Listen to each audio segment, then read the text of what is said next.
from London. I had to, my hometown. Cher Maximan loved Carnival.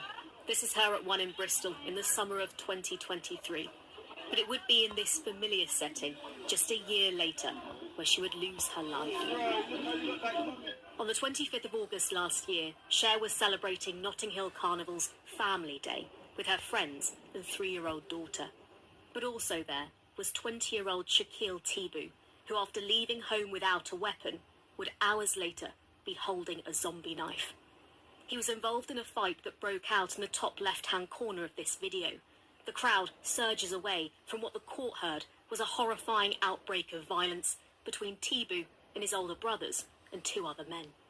Cher had been chatting to her friends who were sat right here when Shaquille Tibu knocked into her.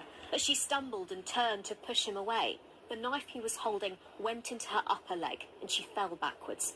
The whole incident unfolded in just 8 seconds, and her daughter saw it all. The feeling of loss is to this moment overwhelming. But so is the feeling of rage. Lawrence is Cher's cousin. He's part of the family unit, now rallying around a little girl who was metres away from the attack. She saw her mother drop to the floor. Goodness me. And then she saw her mother bleed. That's the daughter's last memory, living memory of her mother. And to live with that, knowing that that's happened, and to know that somebody did that, that's why it's so hard. You see, and that's where the rage comes from. And you've gone out on family day with your daughter, with your friends, to celebrate, to enjoy life, to create memories, not to create nightmares, to create memories.